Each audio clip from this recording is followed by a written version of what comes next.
შენ ცოტა ხნის წინ უყურე ნოლანის დასაწყის, გინდა საერთოდ აზზე მოხვიდე, რა მოხდა ამ ფილმში, რა იდეებია, რა ხდება, როგორ დამთავრდა, რეალობა, სიზმარია რა არის. ამ იმედით ჩართე ეს ვიდეო, რომ მე ყველაფერს აგიხსნი, არ ვარ დარწმუნებული მაგაში, მაგრამ შევეცდები და წინასწარ ვეგეტყვი, რომ ეს ამ ვიდეოში პირველ რიგში ავხსნი ფილმის სტრუქტურას და ბაზას და არა რაღაც საბოლოო იდეას სიამდვილეში კობი სიზმარში იყო თუ რეალობაში, იმიტომ რომ მოკლედ ბოლოსში გეტყვი რატო რა რო არ გაწვალო. პირველ რიგში გეტყვი რომ სალამი, მე ვარ მეთოდი, ეს არის მეთოდის YouTube არხი, ის აუცილებლად უნდა გამოიწერო, ვიდეო დაალაიქო, გააზიარო, რათა უფრო მეტი კინოკონტენტი შემოგთავაზოთ. დღეს გავაანალიზებთ ნოლანის Inceptions, იგივე ქართულად დასაწყის, რომელიც თარგმნეს რატომღაც რუსულიდან. ჩემი ცუდი განათებები არ შეიმჩნიოთ, არ ვიცი მე კარგად დალაგება განათებების, მაგრამ ნიჩიო. დღეს აი ვიზუალურად ეს ნაჯღაპნი დაიკიდეთ. ნაჯღაპნი არ შეიმჩნიოთ. დღეს ვიზუალურად დაფაზე აგიხსნით თუ რისგან შედგება Inception-ის სტრუქტურა. და აქ თქვენ რაღაც კითხვები გაგიჩნდებათ იმის დროს, მაგრამ დაიკიდეთ. ეს არის ის სტრუქტურა, რისგანაც შედგება თვითონ ფილმი. და მიკროფონი მიჭირავს არასწორად, ამდენი ხანი წვეწერ. არა უშავს, მეზარება ხელახლა ჩაწერა. პირველ რიგში, რა თქმა უნდა, მოგიყვებით საერთოდ სიუჟეტს, ესე იგი. არის ასეთი ადამიანი, რომელიც სპეციალიზდება იმაში, რომ შეუძლია შეაღწიოს სხვა ადამიანის სიზმრებში და ამოიღოს იქიდან მნიშვნელოვანი იდეები. და ეს ადამიანი მუშაობს სხვადასხვა დიდ კომპანიებზე რა, ვისაც სჭირდება რომ მათი კონკურენტების იდეები მიითვისონ. ამას აკეთებს მთავარი გმირი კობი თავის გუნდთან ერთად. დასაწყისში არის ართური, რომ კობს თამაშობს ლეონარდო დიკაპრიო, ართურს თამაშობს ჯოზეფ გორდონ ლევინი. სწორად თქვი იმედია მაგის სახე და ნეშს თამაშობს ერთ-ერთ სახეო, რომლის სახელი არ ვიცი და ეგ შეგვიძლია დავიკიდოთ საერთოდ, არა ეგეთი მნიშვნელოვანი. ისინი ფილმის დასაწყისში აკეთებენ ერთ-ერთ მისიას სიზმრიდან იდეის ამოღების და ხოლო რაღაც მომენტში მათ შესთავაზებენ კობს, შესთავაზებენ რომ იდეა კი არ ამოიღოს ვიღაცის თავიდან, არამედ პირიქით იდეა ჩადოს ვიღაცის თავში. და ყველას მის თანაგუნდელს გაუკვირდება, მაგრამ კობს არ გაუკვირდება, იმიტომ რომ იცის რომ ეგ შესაძლებელია. მის თანაგუნდელი იტყვის, ართური იტყვის რომ არა, ეგ შეუძლებელია, მაგრამ ეს იტყვის რომ არა შესაძლებელია, იმიტომ რომ როგორც ვიცით, ეგ უკვე გაკეთებული აქვს ვიღაცისთვის. და ფილმის სტრუქტურა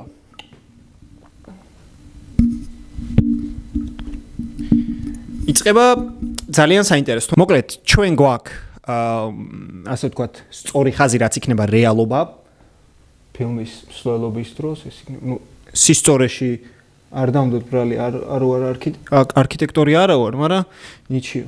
რაც არის, მოკლედ, ეს არის რეალობა. ბარემ აქვე მივუდიდებ. რატომღაც ლათინური რო დავწერე და შეკართურებს დალში ქართულებით გავაგრძელებ და დაიკიდეთ რა, ეს არის რეალობა. მაგრამ ფილმი არ იწყება რეალობით. ფილმი იწყება ყველაზე რთული ადგილით. ეს ადგილი არის ლიმბო, დრო აგიხსნათ. ფილმის სამყაროს წესები შედგება ასე. არსებობს რეალობა, არსებობს კიდევ სიზმარი, არსებობს მეორე ლეველის სიზმარი, არსებობს მესამე ლეველის სიზმარი და არსებობს ლიმბო. ლიმბო არის სუფთა არაცნობიერი, რომელიც აი ცარიელი, აბსოლუტურად ცარიელია და იქიდან ამოსვლა შეუძლებელია და რაც უფრო ღრმად ჩადიხარ სიზმარში, მით უფრო ნელა გადის დრო, ანუ მით უფრო ნელა აღიქვამს ტვინი დროის მსვლელობა. შესაბამისად, თუ რაღაც რეალობაში 5 წუთი პირველი ლეველის სიზმარში 1 საათია, მეორე ლეველის სიზმარში იქნება 20 ჯერ მეტი, ანუ 20 საათი და მესამე ლეველის სიზმარში იქნება ამას კიდევ დამატებული 20 რო გადაამრავლოთ ახლა რა, ანუ x20 და ლიმბოში საერთოდ რა ძალიან რთულად მიდის დრო რა. ეს არის და ეს არის ფილმის, ასე ვთქვათ, სტრუქტურა, რომელიც მოცემულია და ახსნილია ფილმში საკმაოდ კარგად, მაგრამ თუ გამოგჩნდათ, მაინც იმას ვიზამ აღნიშნავ, ბარემ, რომ ესე იგი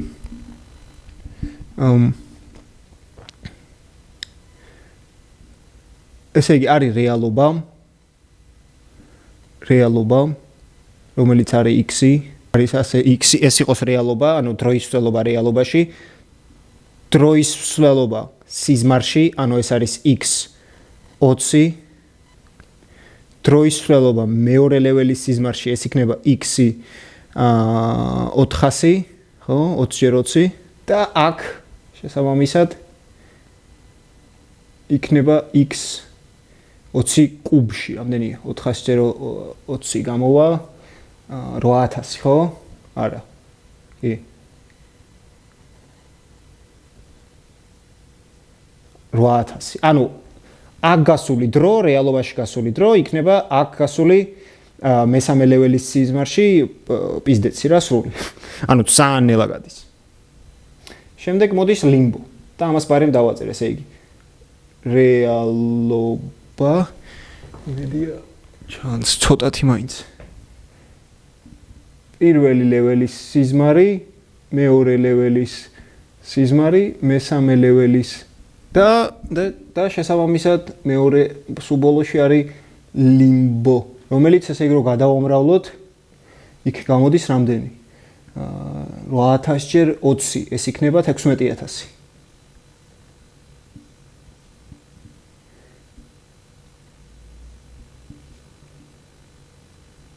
ეს ნული ზედმეტია. ჩემს მათემატიკის მასწავლებელს მადლობას ვუხდი, რომ კარგად მასწავლიდა და მე ცუდად ვსწავლობდი. всё.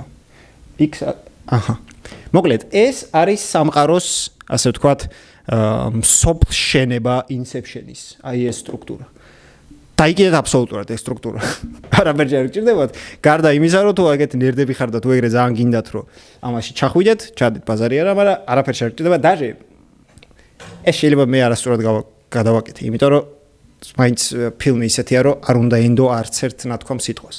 დავიწყეთ უშუალოდ ამბის ანალიზი. პირველი სცენა. ჩვენ ხედავთ კობი როგორ არის სანაპიროზე, წყალი ესხმება, ადგება, მიყავთ სადღაც და არ ვიცით რა ხდება, ხო? ანუ საერთოდ არაფერ შუაში არ იყო, ეგ სცენა შემდეგ მიმდებარ სცენებში თან, ხო? საერთოდ არ არის კავშირში.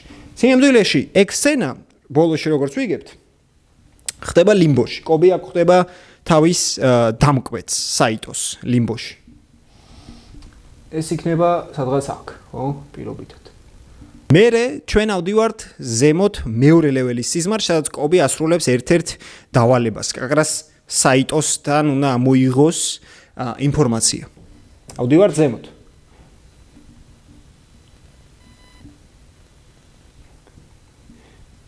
ეს არის, ესე იგი, სიზმრის მეორე დონე. იყოს S2, ასე მარტივი იქნება უფრო. სიზმრის მეორე დონე. მერე უკვე გადავინაცვლებთ ჩვენ სიზმრის პირველ დონეზე, ხო? იქიდან რომ ამოაგდებს, ამას წყალში რო ჩააგდებენ და ამოვა. ეს იქნება სიზმრის პირველი დონე. სიზმრის პირველ დონეში მერე ის საიტო გაიგებს, რომ ეგიც სიზმარია, ამიტომ დაკითხვას არ ეტყვის დავალებას და არ ეტყვის რაღაც იდეას, რაც უნდა გაუზიაროს დამკვეთი კობის დამკვეთი კომპანია იყო კობოლ რაღაცა, კობოლ კორპორეიშენ თუ რაღაცა ეგრე, რომლებმაც დააკვეთეს, რომ საიტოდან ამოიღე ინფორმაცია. მას არ გამოვა ამ ინფორმაციის ამოღება და ბრუნდებიან რეალობაში. ამოდიან ისევ ზემოთ. აი ასეთ რაღაც საფეხურივით სტრუქტურა გამოვიდა. ამოვიდნენ ზემოთ ჩვენი გმირები. კობი, ნეში, არტური და შესაბამისად საიტო.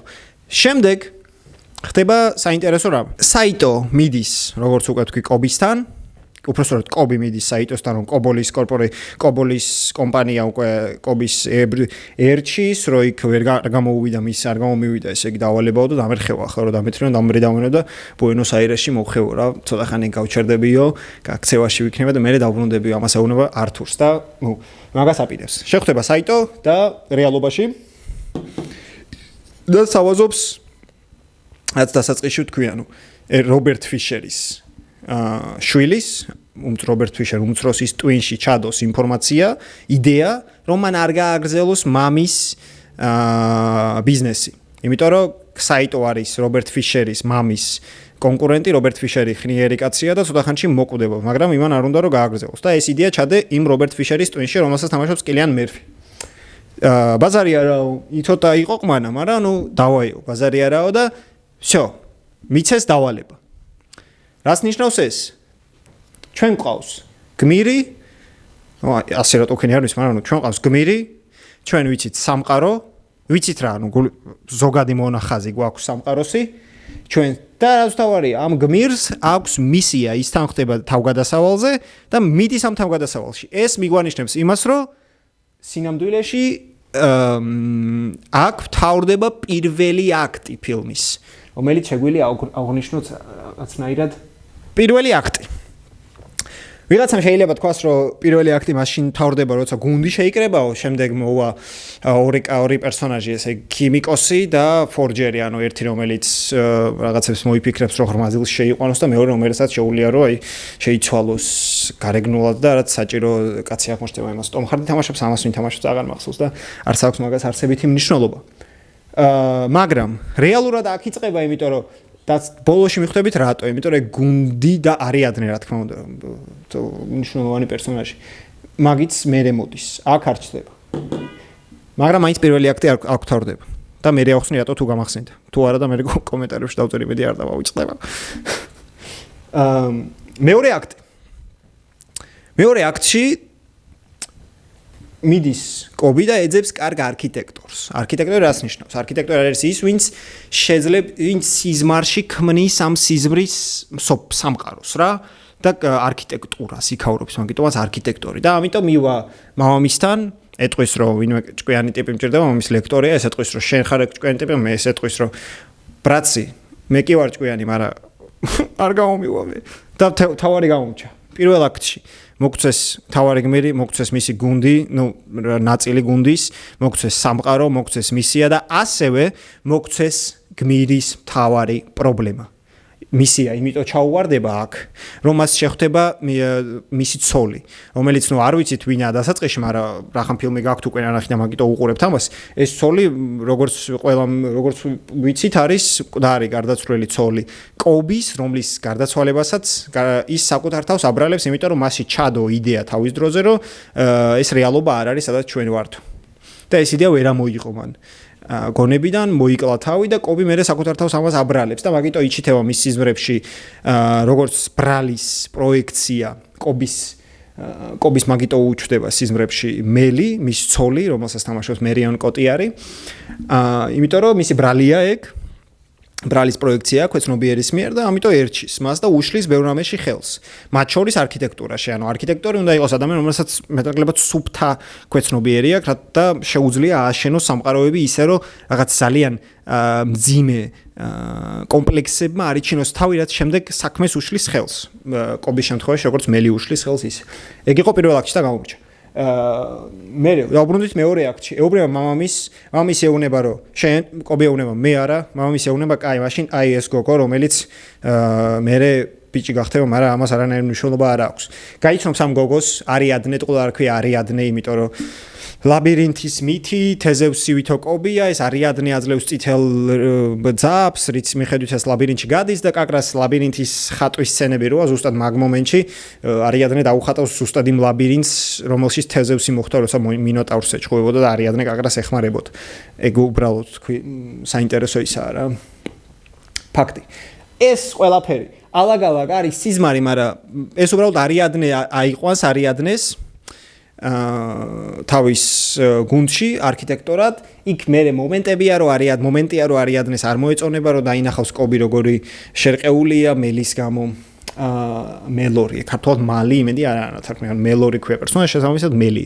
და მერე წავა ეს არქიტექტორი არიადნე გუნდი, მერე ისევ დაბრუნდება, ამას არსებითი მნიშვნელობა არ აქვს აქ პლოტისტვის, ასე ვთქვათ, რადგან აქ აი ამ მომენტში, სადაც სულ რეალობაა და ალაგ-ალაგ უბრალოდ სწავლის ამბავში იჩდება სიზმარი, არა სიუჟეტის ამბავში, არამედ იმიტომ რომ არიადნეს ასწავლონ და რაღაცები დაგეგმონ ფიშერის ტვინში შეღწევის ამბავში რა, ანუ ეს არის მეორე აქტის პირველი ნახევარი. და ეს პირველი ნახევარი მთავრდება აი სადღაც აქ, რომელსაც დრამატურგიაში ქვია ამავიწა სახელი. ახ თავი მგონია თითქოს ვაბარებ. მიდპოინტი ქვია მოკლედ და ეხლავე აკიწერთ ყველაფერს. აქ ხდება რაღაც მოვლენები, აქ სულ რეალობა და რაღაც მომენტში, როცა უკვე ფიშერს შეხვდებიან აეროპორტში, როცა უკვე ყველაფერი დაგეგმეს, ჩავლენ სიზმარში. ამ სიზმარში ჩავლენ სადღაც აქ, აი ამ დონეზე ვიტყოდი მე, რაც უხეშია თვალით ვაკეთ, მაგრამ ნიჩიო. არა უშავს. აი ასე. და იქნებიან იქ რაღაც პერიოდი რა. მოდი იყოს სადღაც აქამდე უბრალოდ რომ იყოს ასე და სიზმარი 1. ანუ პირველი დონის სიზმარი 1-ით რა თუ დავწერე არ ვიცი, მაგრამ არა უშავს. აქ ხდება მნიშვნელოვანი ამბავი. რაღაც მომენტში ყველა მიხვდება რომ დარხეული აქვთ ამ ქიმიკოსმა, რომელიც ხო გუნდის შეკრიბეს, მე ქიმიკოსი ნახეს, მე ფორჯერი ნახეს, ჯერ ფორჯერი, მე ქიმიკოსი, ან ორივე ერთად მომბასაში აღარ მახსოვს ეგ როგორ იყო დალაგებული. და ქიმიკოსმა უთხრა რომ მე მაქვს საკაიფო დამაძინებელიო, რომელიც აიმენა ღრმად დაგაძინებსო და აქ მიხვდნენ რომ ისე ღრმად დაეძინათ. რომ დაიბრიდონ აღარ გაიღვიძებ, ანუ სიზმარში, ხო, სიზმრის წესი რა არის, სიზმარში თუ იბრიდები, ცხოვრებაში იღვიძებ. ამ შემთხვევაში თუ დაიბრიდე, აღარ გაიღვიძებ. და აქ საიტო ადამიანი რომელს მიცა მისია და აქაც სიზმარში მათთან ერთად არის, ის დაიჭრება. და ამ დროს გმირები ხვდებიან, რომ ის მათ გადააბიჯეს ისეთ მომენტს, ისეთ ზღურბლს, ასე ვთქვათ, ისეთ ადგილას შევიდნენ, საიდანაც უკან გზა აღარ არის. და ამას ქვია midpoint, აი გარდამტეხი მომენტი ფილმში, სტრუქტურულად. ჩამოусვათ აქ ხაზი და დავაწეროთ აქ ჩემი ბატი ფეხბურისთვის. აპატიეთ midpoint. ეს არის midpoint. აქ არ წერ ინფორმაციებს გიყვებით ისედაც და მეზარება ხ მაგის ყველაფრის წერ. აქ არის რობერტ ფიშერის პირველი დონის სიზმარი, სადაც ისინი შეხვდებიან, იქ აღმოჩნდება რომ ქიმიკოს ფისი უნდა და ამიტომ იქ წვიმს, მე ვიღაცები მოდიან იქ ჩხუბებია, ბლა ბლა ბლა, რა მთელი ამბები და რაღაც მომენტში მე უკვე გადავლენ სიზმრის მეორე დონეზე. იმიტომ რობერტ ფიშერი იქ არ ეუბნება კოდს.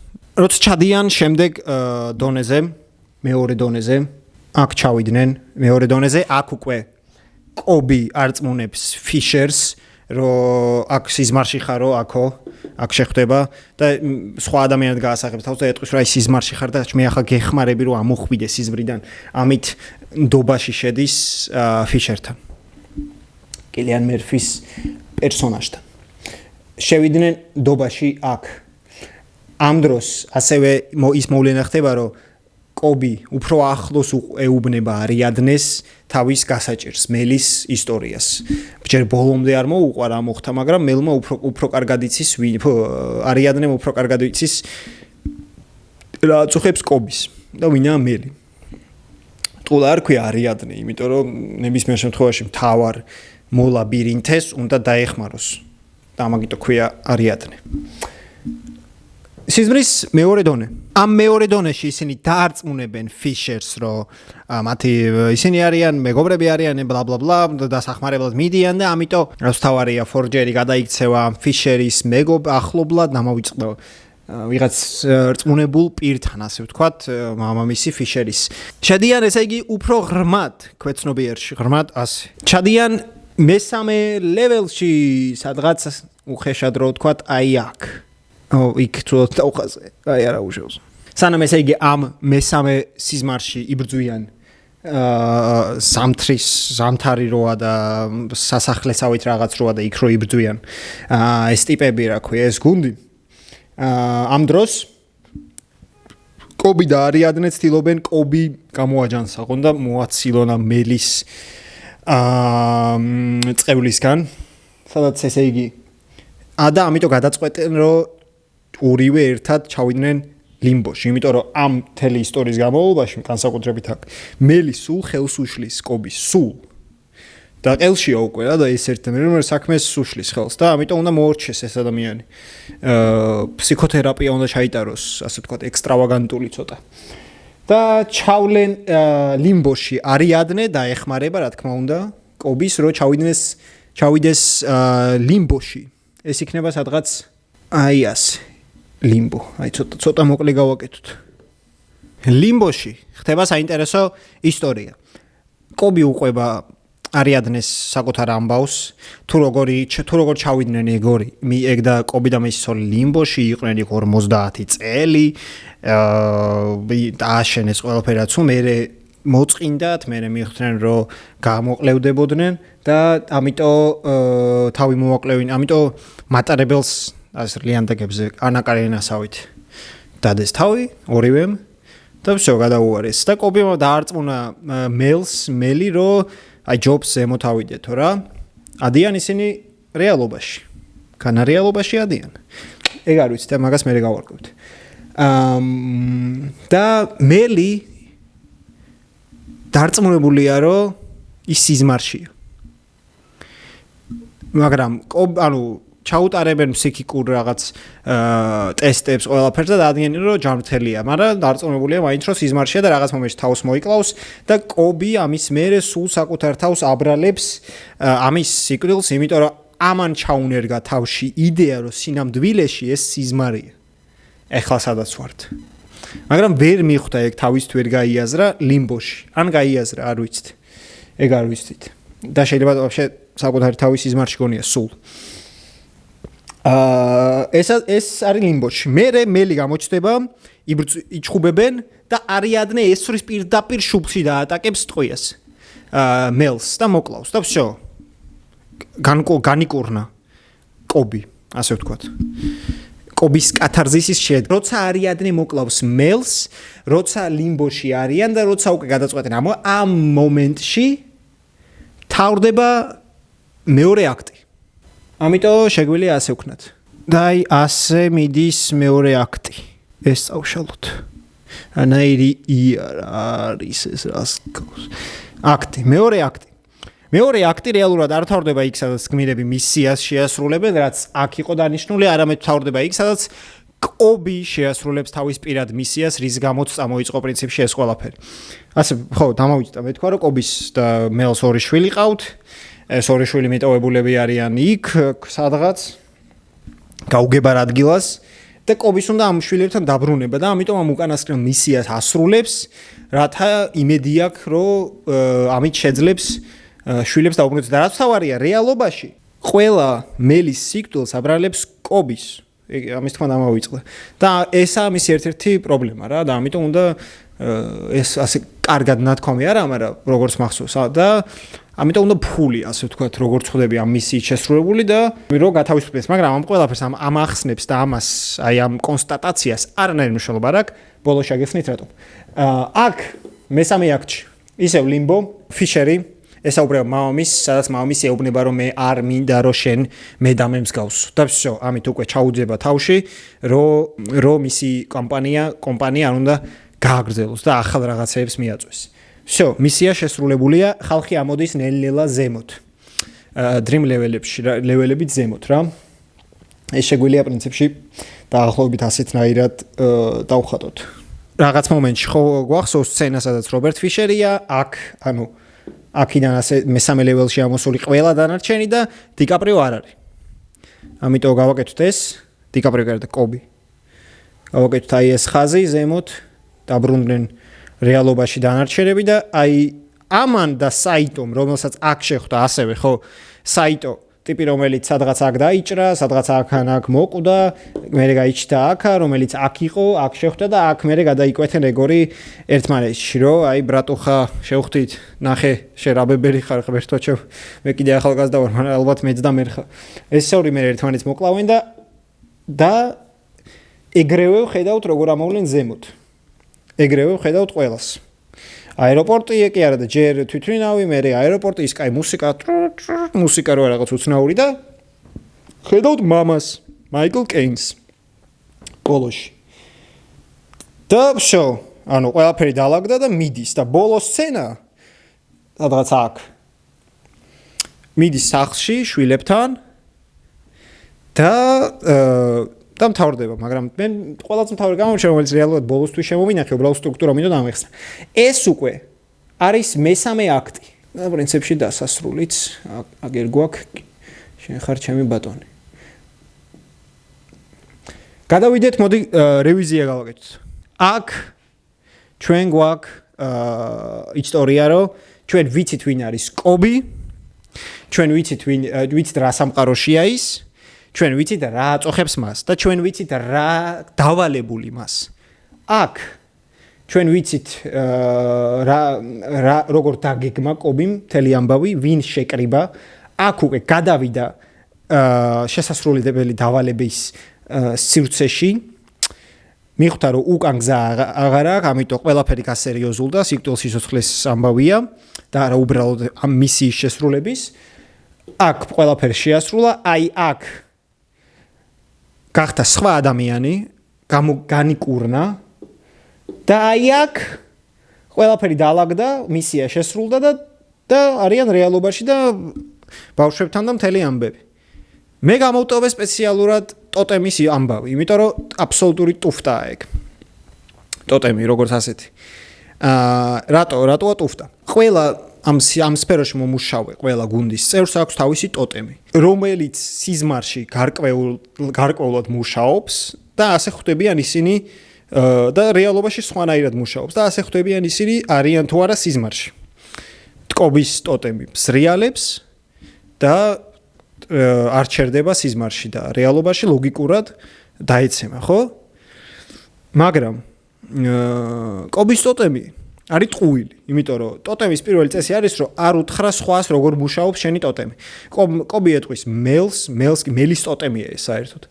მელს ეტყვის, არიადნეს ეტყვის და შესაბამისად მისთვის ამის შემოწმება რეალობა არ არის რეალობა, არ შეუძლებელია, იმიტომ რომ არიადნემ თავის ქვეცნობიერში უკვე იცის როგორ მუშაობს მისი ტოტემი. შესაბამისად თუ არიადნეს სიზმარშია, ტოტემზე პროექცირებული იქნება არიადნეს ქვეცნობიერში დამახსოვრებული პრინციპი, რომ ტოტემი უნდა ბზრიალებდეს.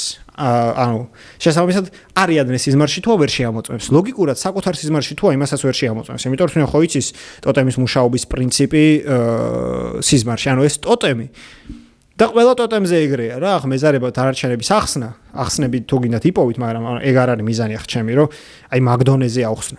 მაგრამ სიამდვილეში ეს ტოტემი არის ილუზია. და გმირებს ხო ჯერათ ამ ილუზიის. ყოველ შემთხვევაში კობის პერსონაჟი, რომელიც ჩანს ჭკვიანი, მაგრამ სიამდვილეში ძალიან დაუდევარი და წინ დაუხედავი ადამიანი, იმიტომ რომ რასაც აკეთებს, მე საპირისპიროს ამობს, საპირისპიროს აკეთებს რა და ეს რატო ხდება? იმიტომ რომ ჩვენ მაყურებლები ჩაგვითრიოს იმ ილუზიაში. და ეს ილუზია არ არის სიზმარი ან რეალობა. ეს ილუზია არის ფილმი. სიზმარს და ფილმს შორის არის ძალიან დიდი მსგავსება. სიზმრის ინტერპრეტატორი, მთავარი დარგი ფსიქოლოგიაში რა არის, ხო? ფსიქოანალიზი.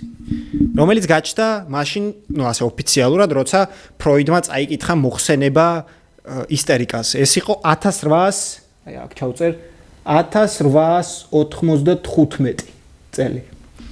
პირველი კინო ასე ითვლება ყოველ შემთხვევაში. აჩვენეს პარიზის ერთ-ერთ კაფეში. აჩვენეს ძმება ლუმიერებმა. ეს იყო ან მატარებლის შემოსვლა სადგურში, ან ქარხნის მუშების გამოსვლა ქარხნიდან. არა აქვს არსებითი მნიშვნელობა, ან ის იყო. მნიშვნელოვანი ისაა, რომ ეს მოხდა 1895 წელს. ფსიქოანალიზი და კინემატოგრაფი ერთ წელს დაიბადნენ. და იმის მერე მთელი ისტორიის განმავლობაში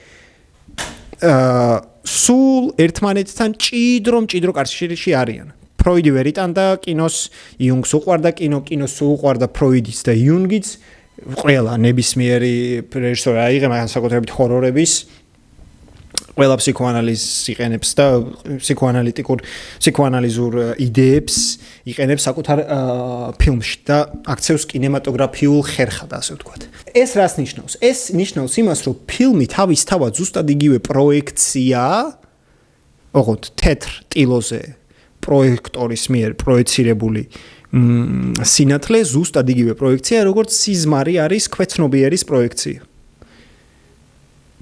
და რას ნიშნავს ეს, რომ ინსეფშენი ნოლანმა გადაიღო იმ აზრით, რომ თვითონ ფილმი არის თავიდან ბოლომდე ტყუილი, ფილმში არის ძალიან ბევრი ალოგიკური რამ. დავუშვათ რეალობაა, ხო? და რატოა პირველი აქტი არა მაშინ, როცა ყველა გმირი, ყველა გუნდის წევრი გამოჩნდება, არამედ მაშინ, როცა კობის თავარი მიზანი გამოჩნდება. კობის მისია. იმიტომ რომ მათი გუნდელებს არანაირი პერსონაჟი არ გააჩნიათ, შინაგანი დრამატურგი, სოფხედველობა, არაფერი არ გააჩნიათ. ანუ ისინი ისტორიაში არიან მარტო იმიტომ, რომ დაეხმარონ კობს, ან კობს ალბათ მთელი ვიდეო იძახი კობი. კობს რო დაეხმარონ, მაგიტო არსებობენ აქ. და თვითონ არიან აბსოლუტური კარდონები. და თუნდაც არიადნა. და თუ რეალობაა ყველაფერი. ანუ ეს თუ მართლა ისე რა, ანუ ეს სტრუქტურა რაც ფილმში ეს თუ რეალურია, ძალიან სუსტი ფილმი გამოდის. მაგრამ არ არის ეგრე მარტივად, ხო? გვაქვს რაღაც სხვა დეტალები, რომლებიც მიგვანიშნებს, რომ სიზმარია. მაგალითად, ლიმბოდან რო გამოვიდა მელი და კობი. თავი მოიკლეს. და ავიდნენ ზემოთ. აქ, მესამე ლეველზე და არა აქ. ანუ აქაც თავი უნდა მოიკლა, აქაც თავი უნდა მოიკლა, აქაც თავი უნდა მოიკლა, ბოლოს ახვალ ზემოთ. ან თუნდაც აქ ლიმბოში როცა არიან კობი და საიტო. ადიან თავს იკლავენ და ადიან აქ. და არა აქ ეგრევე. დანარჩენების ისტორიები არც გვაინტერესებს, იმიტომ არ არიან ისინი ადამიანები და პერსონაჟები, ყველა სხვა პერსონაჟი არის კობის ქვეცნობიერის პროექცია და ამავდროულად თვითონ კობი არის პროექცია. ამ ფილმის მიხედვით კობი არის პროექცია თეთრ ტილოზე, ან RGB განათების მონიტორში ამონათებული, ასე ვთქვათ, კონსტრუქტორ მონიტორზე როგორ ხდება გამოსახულების ჩამოყალიბება, ეგრეა რა. ნოლანის იდეა ზუსტად ეგაა, რომ მაყურებელი ფილმის ყურების დროს ხდება ტყუილის თანამონაწილე. და მას ეს ტყუილის მასკარადი უხარია. Inception-ის იდეა სწორედ ეგ არის. შენ გინდა ეკიდე, იქ რეალობა, იქ ტყუილია, მაგრამ იქ უსმენენ Edith Piaf-ის მუსიკას, რომელიც გრძელდება 2 წუთი და 28 წამი. ხოლო ფილმი ნოლანის Inception-ი გრძელდება 2 საათი და 28 წუთი. მსგავსება, ანუ ეს ხო განზრახა გაკეთებული იმ ლოგიკით, ხო და Edith Piaf-ის მუსიკა არის იმის მანიშნებელი, რომ სიზმარი მთავრდება. და შემოგვიჩნდა 28 წუთი როცა არის ფილმში, ეს იმის მანიშნებელია, რომ როცა დამთავრდება ეს ფილმი, ეს იმის მანიშნებელია, რომ ეს ილუზია, რაც არის ფილმი, სიზმარი, რაც არის ფილმი, დასრულდა. სწორედ ეს არის ნოლანის Inception-ის. რა ბიჭო, როცა ვამბობ რაღაცა საკეთებ, რატო მებნევა სულ ეს ენა? კაროჩე. სწორედ ეს არის ნოლანის Inception-ის იდეა. იდეა, რომ კინემატოგრაფი არის ტყუილი, ოღონდ ის ტყუილი, რომელიც მაყურებელს სიამოვნებს. და მთელი ეს ფილმი, მთელი ამ მოყოლილი ისტორია არის აბსოლუტური არეულ-დარეული ამბავი, რომელსაც რეალურად ასეთი სტრუქტურა არის მარტო ზედაპირი და ბაზა. უბრალოდ რომ გაიგო პროსტა რომ გაიგო მიმდევრობა მოვლენების, მაგრამ რეალურად შინაარსის დონეზე ვერ გაიგებ ვერაფერს რა. იმიტომ რომ დაულაგებელია ბევრი რამე, მაგრამ ეს განზრახაა დაულაგებელი. განზრახ, იმიტომ რომ ნოლანმა გადაიღო ფილმზე. და ეს ნოლანის მთავარი ფილმი. მე ვიყო ტრაკი, ეს არის ნოლანის მთავარი ფილმი. არა იმიტომ რომ საუკეთესო, არამედ იმიტომ რომ ეს არის ნოლანის დიდი საავტორო ფილმი. ინტერსტელარი უკეთესია ვიღაცეების აზრით, მაგრამ ინტერსტელარი არ არის ნოლანის იდეა, ეს არის ნოლანის ძმის სცენარი, რომელიც ხოლმე თავიდან სპილბერგს უნდა გადაიღო და უფრო მეტიც. ეს არის კიპ თორნის შეყვარებულის ყოფილის უпростоრად ტრიტმენტთან წარმოშობილი სცენარი. რომ იცოდეთ ეგ უბრალოდ.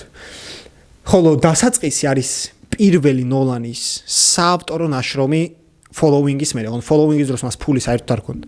და აქ უკვე შეუულია მის იდეებს ბოლომდე ხორცს შეასხას და გააკეთოს ასე დიდი ნამუშევარი და ამიტომაც დასაწყისი არის ცენტრალური ფილმი ნოლანის კინემატოგრაფში. იმიტომ რომ ეს არის ფილმი, სადაც მას ფული აქვს, სადაც ის აღიარებულია, სადაც მას შეუულია რაც უნდა ის გააკეთოს და თავის იდეას, რომელსაც წლების განმავლობაში ინახავდა, როგორც იქნა ხორცი შეასხას და შეასხაკეს და გადაიღო გენიალური ფილმი. ვიღაცები ამბობენ, ოსკარი უნდა მიიღო, ოსკარი ამ ფილმს არ უნდა მიიღო, არა იმიტომ რომ ცუდი ფილმი არ, არამედ იმიტომ რომ საოსკარი ფილმი არ არის. ეს ზუსტად იმიტომ რომ კათარზისი, რომელიც მოხდა აქ, რომელიც ძალიან აუცილებელია ოსკარის ფილმში, რომ ძლიერი კულმინაცია კონდეს. თავარი გმირი არ აკეთებს არაფერს იქ. იქ დამხმარე მეორე ხარისხოვანი გმირი არიადნე უკეთებს თელს საქმეს. ამიტომაც ეს ფილმი თავის მხატვრული ქსოვილით უცნაური. იმიტომ რომ კულმინაციაში, სადაც თავარმა გმირმა უნდა მიიღოს ძალიან რთული გადაწყვეტილება, ამის მაგერად სხვა აკეთებს მაგას. ანუ ხო ხვდებით რა ისაა რა და ამ დროს რო უყურებ არ გაქვს ეგ განცდა, მაგრამ რო დააკვირდები, მოიცა შენ, ანუ უფრო ძლიერი იქნებოდა ხო, შენ რო გექნა, მაგრამ შენ არ ქენი, იმიტომ რომ განზრახაა ეგ ყველაფერი. მოკლედ რო დავასრულო, ძალიან გამიგრძელდა და რაღაცებს მივაუჭრი და ალბათ დაფაც ვაი, იმედი არ დამიტყდა. ალბათ დაფაც ტყულად გამოვიდე, იმედია მან შანს რამე მაინც. თორე ძალიან გამიტყდება. მოკლედ, ეს არის სტრუქტურა, სცენარული, ასე ვთქვათ, რავი, ეგრე რა, სტრუქტურა, რაღაც საშინელება პატიფეხური, მარტო იმიტომ ეს რომ პროსტო მუღამი მქონდა სულ ასე რაღაც მელაპარაკა და გამეკეთებინა და ძალიან გამისტორდა. ძალიან საკაიფოა. მე გამისტორდა, ნახოთ ახლა მონტაჟზე რა იქნება. საბოლოო იდეა. ჩამოვაყალიბე, მთელი ყველაფერი აგიხსენით და ამიტომ დაგემშვიდობებით, მეგობრებო. თუ მოგეწონათ ასეთ ფორმატი, აუცილებლად დამიწერეთ, აუცილებლად გავაგრძელებ, თუ არ მოგეწონათ, მაინც გავაგრძელებ, ალბათ იმიტომ რომ რაღაც საკაიფოა. თუ კი არა და აუცილებლად გამოიწერეთ არხი, აუცილებლად დაალაიქეთ ვიდეო, გაუზიარეთ კინომოყვარულ მეგობრებს. თუ თქვენთან დღეა ბედნიერ დღეს გისურვებთ, თუ თქვენთან საღამოა მშვიდობიან საღამოს და თუ ძილს აპირებთ, კბილ ძილს გისურვებთ. აბა თქვენ იცით. Peace out.